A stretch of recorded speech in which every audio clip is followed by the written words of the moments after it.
देखो अब यहाँ पर इसमें कहाँ तक हो गया था अपना, फर्स्ट भी हो गया था, सेकंड भी हो गया था, थर्ड भी हो गया था, फोर्थ भी, फिफ्थ भी शायद, हाँ फिफ्थ भी हो गया था।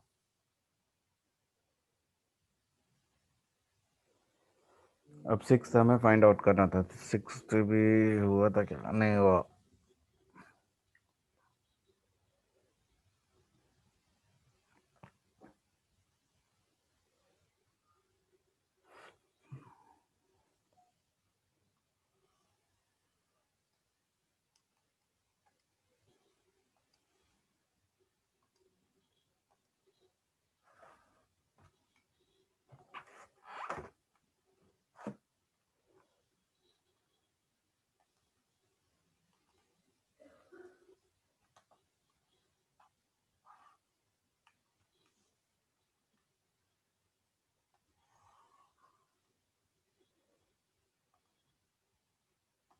देखो क्या दिया हुआ है question number 6।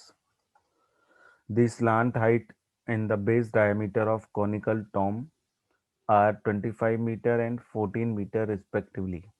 Find the cost of whitewashing its curved surface area at the rate of 200 rupees per 100 meter square. Means 100 meter square को वाइट वॉश करने के लिए 210 रुपीज़ आपको पे करने हैं। तो फिर आपको पूरे कर्व सरफेस एरिया को पेंट वाइट वॉश करने के लिए कितना अमाउंट पे करना होगा। ठीक है, तो अपने को गिवन क्या क्या है वो लिख लेते हैं हम। गिवन थिंग्स क्या है, दैट इज गिवन है slant height and base diameter. Slant height कितनी दे रखी है, 25। स्लांट हाइट दे रखी है 25 मीटर। Base diameter 14 meter. That is 14 meter. तो रेडियस कितनी हो जाएगी, 7 मीटर। 14 divide by 2। हाँ, तो ये हमारी रेडियस हो गई। अब हमारा curve surface area, curve surface area of Tom कैसा है, कॉनिकल है। कॉनिकल टॉम है तो कितना आएगा, पाई आर एल। ठीक है, पाई की वैल्यू 22/7, आर की वैल्यू हमें दी है 7 एंड एल की वैल्यू दी है 25। तो 7 से 7 कैंसिल आउट, देन 22 इंटू 25। ठीक है, तो ये हो जाएगा कितना, 25 टू ज़ा 50 कैरी 5, 25 टू ज़ा 50 एंड 55 मीटर स्क्वायर। इतना टोटल सरफेस एरिया होगा, कर्व सरफेस एरिया। अब 100 मीटर स्क्वायर के लिए कितना पे कर रहे हैं, तो cost of 100 meter square is 210। ठीक है ना, तो 1 मीटर स्क्वायर की कॉस्ट कितनी होगी, 210 डिवाइडेड बाय 100। एंड इतने मीटर स्क्वायर को अपने को पेंट करवाना है, तो यहाँ पे लिख देता हूँ मैं। तो cost of whitewash area 550 meter square. तो ये हो जाएगा 210 डिवाइडेड बाय 100 इंटू 550। तो 2 ज़ीरो है, 2 ज़ीरो कैंसिल आउट, ये हो जाएगा 21 इंटू 55। करो कितना मल्टीप्लाई होगा, 1155, कितना आएगा, 1155। 1155। ठीक है, दिस इज टोटल अमाउंट, ये total cost of whitewash 550 meter square area. इतने कर्व सरफेस एरिया को कर्व वाइट वॉश कराने के लिए इतना पे करना होगा आपको। करो note down.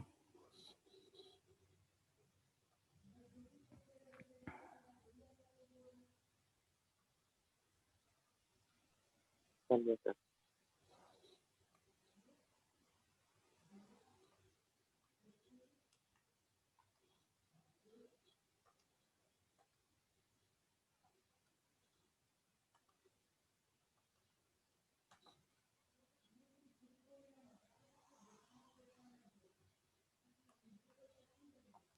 Hello sir.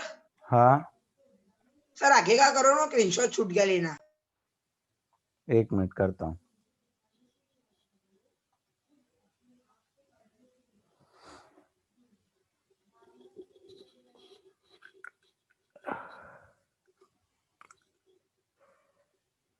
Okay. अब देखो नेक्स्ट क्वेश्चन क्या दिया है हमको।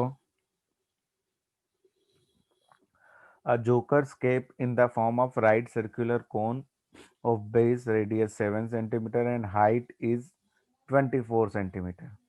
Find the area of sheet required to make 10 such capes.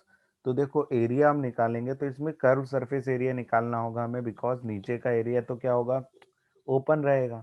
जब हम कैप पहनते हैं, बर्थडे कैप या जोकर्स कैप जिसको बोलते हैं, तो उसमें नीचे जो एरिया होता है सर्कल, वो क्या होता है, ओपन रहता है। तो उसी को तभी तो हम पहन पाते हैं, ठीक है ना। तो ये याद रखना आपको कि इसमें कर्व सरफेस एरिया आपको फाइंड आउट करना पड़ेगा, ठीक है। तो यहाँ से हम देखते हैं हमको गिवन क्या क्या थिंग्स हैं, ठीक है ना। गिवन वैल्यूज हम लिख लेते हैं यहाँ पर। तो गिवन है हमको radius,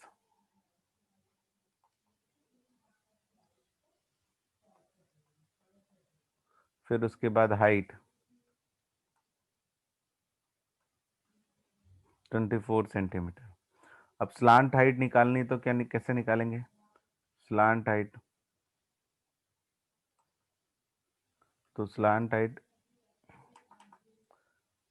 L is equal to हो जाएगा √r² + h²। तो ये निकाल लेते हैं, 7² + 24² कितना हो जाएगा, 49 + 576, तो ये हो जाएगा 625। कितना हो जाएगा, 625। It is a square of 25, ठीक है ना। तो अपने को L मिल गया कितना, 25 सेंटीमीटर।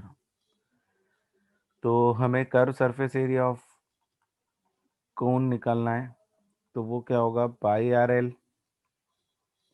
तो पाई की वैल्यू है 22/7, R की वैल्यू 7 एंड L की वैल्यू है 25। तो दिस इज 7 से 7 कैंसिल आउट, वही 25 2 जा 50, 25 2 जा 50 एंड 55। तो ये हो जाएगा 550 स्क्वायर सेंटीमीटर, ठीक है। तो ये एक कोन का एक कैप का क्या है, एरिया है। तो शीट रिक्वायर्ड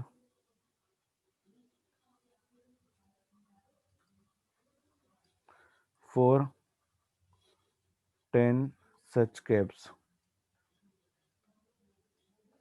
तो ये हो जाएगा 550 इंटू 10, तो हो जाएगा 550 इंटू 10 करेंगे तो 5500 सेंटीमीटर स्क्वायर। इतनी शीट्स आपको रिक्वायर्ड होगी, इतना एरिया रिक्वायर्ड होगा, ठीक है। Okay sir. तो कर लो नोट डाउन इसे भी।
अब देखो यहाँ पर क्या दिया है, a bus stop barricaded a bus stop barricaded from the remaining parts of the road by using 50 hollow cones made of recycled cardboard। मतलब एक बस स्टॉप बैरिकेटेड किया गया है, ठीक है ना, कितने 50 होलो कॉन से बना हुआ है, ठीक है ना, कार्डबोर्ड के। Each cone has a base diameter of 40 centimeter and height 1 meter. तो देखो यहाँ पर हाइट और ये जो दिया है वो आपको थोड़ा सा इसको यहाँ रखना है। If the outer side of the cone is to be painted and the cost of painting is 12 rupees per meter square, what will the cost of painting of all cones। तो कर्व सरफेस एरिया हमें निकालना है, ठीक है, कैसा निकालना है, curve surface area. तो 50 होलो कौन से, तो पहले एक कोन का क्या दिया है मैं वो चीजें हम निकले थे। तो गिवन है डायमीटर ऑफ कोन,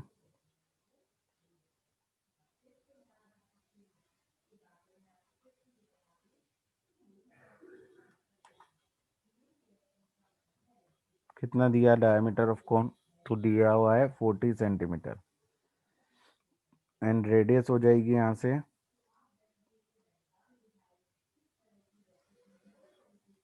40/2 मतलब 20 सेंटीमीटर, ठीक है। अब यहाँ पर इसको हम मीटर में कन्वर्ट करेंगे तो ये हो जाएगा 0.20 मीटर, ठीक है ना। उसके बाद अगर हम देखेंगे हाइट, तो हाइट कितनी दी है आपने को 1 मीटर, ठीक है। तो हमें स्लांट हाइट निकालनी पड़ेगी, एल निकालना पड़ेगा। तो एल कैसे निकालते हैं, r square plus h square. तो ये हम इसको प्लस करेंगे तो आर स्क्वायर मतलब 0.2 का स्क्वायर प्लस 1 का स्क्वायर। तो 0.2 का स्क्वायर कितना हो जाएगा, तो 0.2 का स्क्वायर हो जाएगा 0.4 0.4 प्लस 1। तो ये हो जाएगा रूट ऑफ 1 प्लस, तो 1.04, ठीक है ना। कितना हो जाएगा 1.04। अब इन्होंने बोला है कि 1.04 को आप क्या लिख सकते हो, 1.02 क्या लिख सकते हो, 1 पॉइंट, तो रूट 1.02 का स्क्वायर रूट निकालेंगे तो कितना होगा, निकालो स्क्वायर रूट 1.02 का कितना आएगा,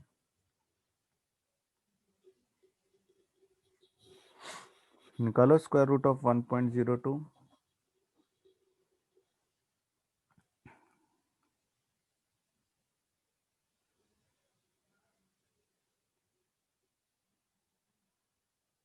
तो ये आएगा 1.02 का अगर हम स्क्वायर रूट निकालेंगे तो दैट इज 1.0099, ठीक है ना। ये इतना बड़ा, तो हम इसको 1 ही मान सकते हैं एज ए 1 मीटर, ठीक है। तो यहाँ से हमें एल मिल गया। अब हमें curve surface area of cone निकालना है। तो curve surface area of cone, 1 कोन, ठीक है ना। तो ये आ जाएगा पाई आर एल। पाई की वैल्यू है 3.14, आर की वैल्यू कितनी है 0.20 एंड इसकी वैल्यू मान लेते हैं 1.01 मान लेते हैं, ठीक है ना। ये इसको अपन लिख लेते हैं अप्रोक्सीमेटली कितना 1.01। तो ये इन तीनों को मल्टीप्लाई कर लेते हैं हम, तो कितना आएगा तीनों को मल्टीप्लाई करने पे,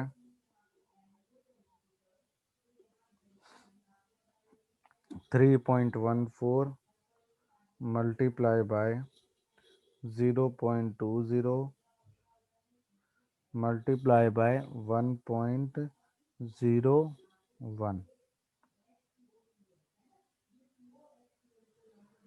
ठीक है। तो इन तीनों का जब हम मल्टीप्लाई करेंगे तो ये आएगा 0.634 मीटर स्क्वायर। तो ये कॉस्ट होगी कर्व सरफेस एरिया। तो costing of painting, cost of painting of 1 कोन, तो एक कोन की कॉस्ट कितनी है 12 रुपीज़ पर मीटर स्क्वायर। तो इसको 12 से मल्टीप्लाई कर देंगे ठीक है, तो ये हो जाएगा, मल्टीप्लाई करेंगे तो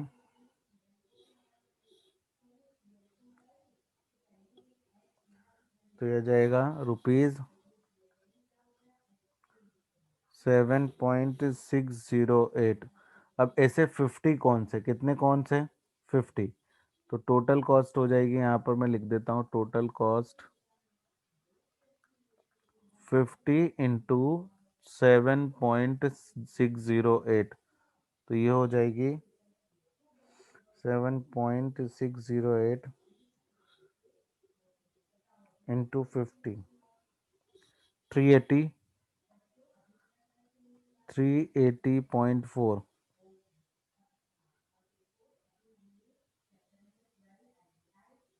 ठीक है, 380.4 है, तो ये होगी। आप पीछे देखो कितना आ रहा है आंसर, देखो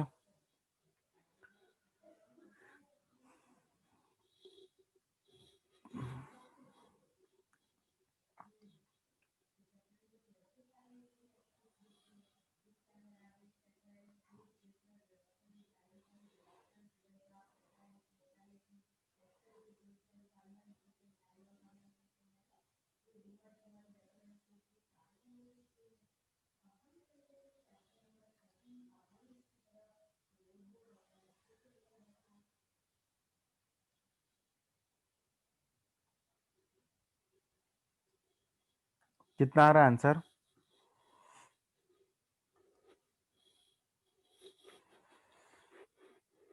हेलो, यस सर। कितना आ रहा है, कितना आ रहा है आंसर।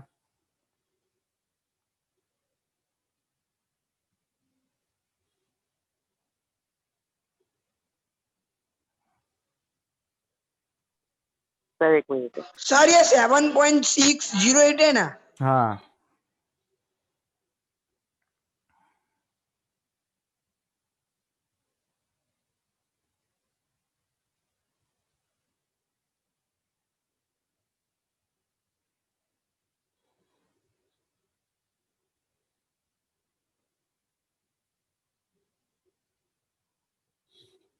सर हाँ, इसका तो आ रहा है सर 380.400 उतना आ रहा है।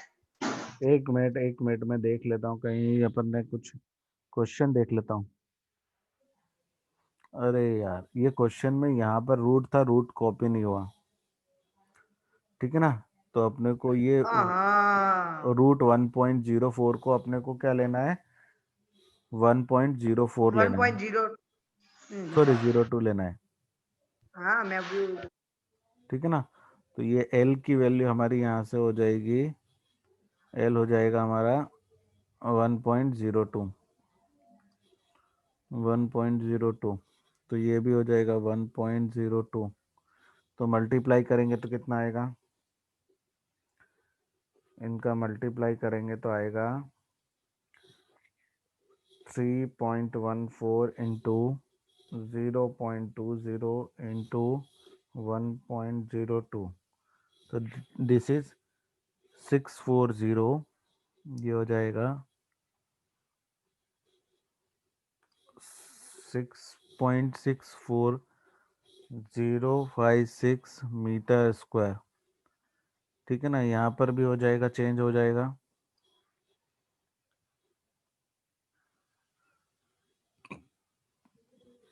तो यहाँ पर जब हम मल्टीप्लाई करेंगे तो एक की कॉस्ट है 1 मीटर स्क्वायर की, तो ये हो जाएगा मल्टीप्लाई बाय 12, 0.64056 मल्टीप्लाई करेंगे तो ये आ जाएगा 7.68672। इसका मल्टीप्लाई करेंगे 7.68672। ठीक है ना, तो ये आ जाएगा ₹384.336। कितना आ रहा है,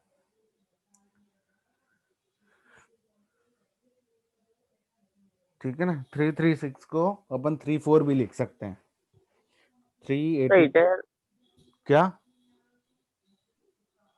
384.336 हाँ, तो तू बेटा लेट के क्यों पढ़ रहा है बिस्तर पे?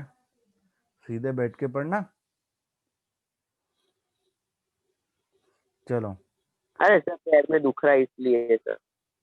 अच्छा चलो। 384 पॉइंट कितना लिखा है आपके बुक में? लिखा होगा शायद 384.34 अप्रोक्सीमेशन। ठीक है ना, तो इतना ही हमारा भी निकला है। इसको आप 3.384.34 कर लेना। अगर 6 को आप हटाओगे तो ये 34 हो जाएगा। चलो अब नेक्स्ट क्वेश्चन। नेक्स्ट क्वेश्चन है ही नहीं। ठीक है, तो ये कंप्लीट आपकी एक्सरसाइज यहाँ पे कंप्लीट होती है, ये वाली। ये नोट डाउन कर लो। सर रुकना।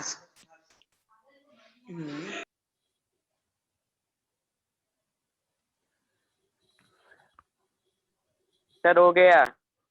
हाँ,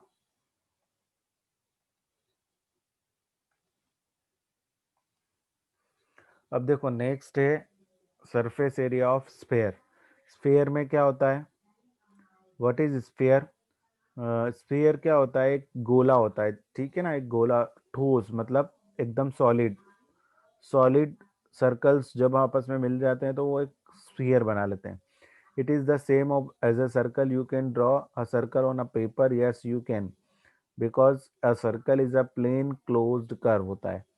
बट जब उसको एक distance, constant distance from fix point, circle क्या होता है? एक कांस्टेंट डिस्टेंस का कर्व होता है जो किसी फिक्स्ड पॉइंट से होती है। मतलब एक रेडियस को अगर हम कहीं पे घुमाएंगे सेंटर के अलोंग तो वो क्या बन जाएगा? एक सर्कल बन जाएगा। और ऐसे ही हम सर्कल्स को घुमाते जाएंगे डिफरेंट डायरेक्शन से तो वो एक क्या बन जाएगा? स्फीयर बन जाएगा। Now if you paste a string along the diameter of a circle circular disk and rotate it as a head rotated triangle. ठीक है ना, तो उसको जब हम सर्कल्स को रोटेट करेंगे तो वो एक स्फीयर बना लेंगे। क्या बना लेगा? स्फीयर। मतलब लाइक आ बॉल। बॉल जो होती है आपकी वो एक स्फीयर होती है अगर वो अंदर से भी क्या हो? फील्ड हो। जैसे आपकी बॉल जो होती है वो होलो होती है अंदर से, बट अगर उसको अंदर से फिल कर दिया जाए तो वो एक नहीं सर, स्फीयर। सीजन बॉल होती है ना अंदर से फील्ड। हाँ, तो वही सीजन बॉल की, हाँ सीजन बॉल अंदर से फील्ड होती है। तो उस बॉल की बात हो रही है, वो स्फीयर की तरह वर्क करती है। जैसे आप वो क्या बोलते हो, डिस्क थ्रो होता है और एक और कोई सा होता है ना जिसमें स्फीयर थ्रो, हाँ तो वो गोला फेंकते हैं जिसमें। हाँ, गोला फेंक बोलते हैं सर, उसको हाँ बोलते हैं तीन। हाँ, ठीक है ना, तो वो क्या होता है? वो स्फीयर ही होता है, वो बिल्कुल ठोस होता है, अंदर से पूरा होलो नहीं सर होता आप पूरा। जेवलिन थ्रो की बात कर रहे हो? जेवलिन थ्रो नहीं, गोला फेंक। जेवलिन तो भाला फेंक होता है, ठीक है ना। जेवलिन अरे मतलब, वो अपन खेल में गए थे वो हाँ वो एकदम ठोस वो होता है, एकदम गोल गोल बॉल जैसा होता है, बहुत मतलब हेवी। ब्लैक कलर का आता है। हम्म। सो स्फीयर, एक तो डिस्क थ्रो होता है, डिस्क ऐसी होती है ब्लैक कलर की, और एक होता है गोला ऐसा, मतलब स्फीयर ठोस होता है एकदम। So sphere is a 3 dimensional figure. Sphere, यहाँ पर हम 3 डायमेंशनल फिगर की ही बात कर रहे हैं, which is made up of all point in the space which is lie at a constant distance called radius। ठीक है ना, रेडियस होती है उसमें, जो उसके जो स्फीयर के जो सारे पॉइंट्स होते हैं उनकी डिस्टेंस फिक्स्ड होती है, मतलब वो रेडियस के इक्वल होते हैं फ्रॉम अ फिक्स्ड पॉइंट, जिसको हम बोलते हैं सेंटर ऑफ द स्फीयर। और एक फिक्स्ड पॉइंट से उन सारे पॉइंट्स की क्या होती है? जैसे कि ऊपर अगर हम देखें यहाँ पर, तो यहाँ वाले पॉइंट की जो डिस्टेंस होगी सेंटर से, इसकी भी वही होगी। यहाँ पर जो पॉइंट होगा, यहाँ पर जो पॉइंट होगा, सबकी डिस्टेंस क्या होगी? सेम होगी। इसको हम बोलेंगे रेडियस। किसी भी डायरेक्शन में अगर हम क्या करते हैं, मूव करते हैं, तो हमें रेडियस ही मिलेगी, जिसको हम बोलेंगे रेडियस ऑफ स्फीयर। ठीक है ना, तो ये स्फीयर को इन्होंने ब्रेक किया शायद, ठीक है, स्ट्रिंग के थ्रू। बस हमें मेन जो याद रखना है वो याद रखना है, curve surface area of sphere. Sphere का कर्व सरफेस एरिया कितना होता है, मतलब बाहर का, वो होता है 4 पाई r स्क्वायर। और उसको आधा अगर हम बीच में से कट कर दें तो वो बन जाता है हेमिस्फीयर। क्या बन जाता है, हेमिस्फीयर। मतलब ये इस टाइप से, जो आपका बाउल नहीं होता है उस टाइप का स्ट्रक्चर जो होता है उसको हम बोलते हैं हेमिस्फीयर। ठीक है, तो हेमिस्फीयर में ये चीजें आपको देखने को मिलेगी। तो इसमें कर्व सरफेस एरिया जो होगा उसका आधा होगा और ये नीचे का जो एरिया होगा वो एक्स्ट्रा होगा। ठीक है, ये एरिया इतना। ठीक है, कर्व सरफेस एरिया तो अगर हम देखें तो 4 पाई r² होता है स्फीयर का, तो इसका आधा कर देंगे तो ये हो जाएगा 2 पाई r², और नीचे भी हो जाएगा 2 पाई r²। बट ये दोनों का ये एरिया जब हम इसको ब्रेक करेंगे तो ये जो पर्टिकुलर एरिया है ये एक्स्ट्रा हो जाएगा, जिसको हम बोलेंगे πr²। तो इसका कर्व सरफेस एरिया अगर हम देखें हेमिस्फीयर का, तो हेमिस्फीयर का कर्व सरफेस एरिया तो ये होगा 2 पाई r², but total surface area of hemisphere क्या हो जाएगा, 2 पाई r² प्लस नीचे का πr², तो ये हो जाएगा 3 पाई r², दोनों का। तो ये थोड़ी सी चीजें याद रखनी है, कर्व सरफेस एरिया मतलब ऊपर ऊपर का, और टोटल सरफेस एरिया मतलब नीचे का। अब स्फीयर में टोटल सरफेस एरिया और कर्व सरफेस एरिया एक ही होता है, ठीक है ना, क्योंकि वो कहीं से अंदर से खुला हुआ नहीं होता है, ये नहीं होता। तो उसका टोटल सरफेस एरिया और कर्व सरफेस एरिया दोनों के लिए सेम ही रहेगा, 4 पाई r²। तो देखो, curve surface area of hemisphere हो गया 2 पाई r² and total surface area of hemisphere हो गया 3 पाई r²। तो ये चीजें आपको याद रखनी है बस, इनको हम कल डिस्कस और अच्छे से कर लेंगे। ठीक है, okay sir, okay, okay sir. Bye sir. Bye bye sir. Bye.